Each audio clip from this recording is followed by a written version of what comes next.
Alappuzha Vandanam medical കോളേജിലെ 6 ഒന്നാം വർഷ MBBS വിദ്യാർത്ഥികൾ വാഹനാപകടത്തിൽ മരിച്ച സംഭവം കേരളക്കരയാകെ വേദനിപ്പിച്ചതായിരുന്നു.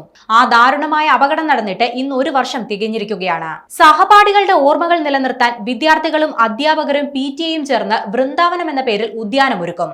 ലൈബ്രറിയിൽ ഇവരുടെ ചിത്രങ്ങളും സ്ഥാപിച്ചു. മരിച്ച കുട്ടികളുടെ കുടുംബത്തിന് സർക്കാർ ഇതുവരെയും സാമ്പത്തിക സഹായം നൽകിയിട്ടില്ലെന്നും പരാതിയുണ്ട്.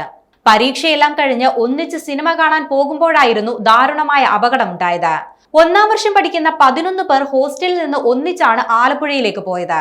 ദേശീയപാതയിൽ കളർകോട് ചങ്ങനാശ്ശേരി ജംഗ്ഷന് സമീപം കാർ KSRTC ബസുമായി കൂട്ടിയിടിച്ചായിരുന്നു അപകടം. ഈ അപകടത്തിൽ 6 പേരാണ് അന്ന് മരിച്ചത്. മുഹമ്മദ് അബ്ദുൽ ജബ്ബാർ, മുഹമ്മദ് ഇബ്രാഹിം, ശ്രീദീപ് വത്സൻ, ആൽവിൻ ജോർജ്, B ദേവാനന്ദൻ, ആയുഷ് ഷാജി എന്നിവരായിരുന്നു മരിച്ചത്. 1-ാം ചരമവാർഷികത്തിൽ ഇവരുടെ ചിത്രങ്ങൾ ലൈബ്രറി ഹാളിൽ അനാച്ഛാദനം ചെയ്തപ്പോൾ കൂട്ടുകാർ മൗനത്തിലാണ്ടു. കുട്ടികളുടെ പേരിൽ മെഡിക്കൽ കോളേജ് വളപ്പിൽ മരങ്ങൾ നട്ടു. വൃന്ദാവനം എന്ന പേരിൽ പൂന്തോട്ടവും ഒരുക്കും. മരിച്ച കുട്ടികളുടെ കുടുംബത്തിന് മുഖ്യമന്ത്രിയുടെ ദുരിതാശ്വാസ നിധിയിൽ നിന്ന് സഹായം നൽകുമെന്ന് മെഡിക്കൽ കോളേജിലെത്തിയ മന്ത്രിമാർ പ്രഖ്യാപിച്ചെങ്കിലും അത് നടന്നില്ല. അപകടത്തിൽ നിന്ന് അത്ഭുതകരമായി രക്ഷപ്പെട്ട 5 വിദ്യാർത്ഥികൾ സമയമെടുത്താണെങ്കിലും സാധാരണ ജീവിതത്തിലേക്ക് തിരിച്ചെത്തി.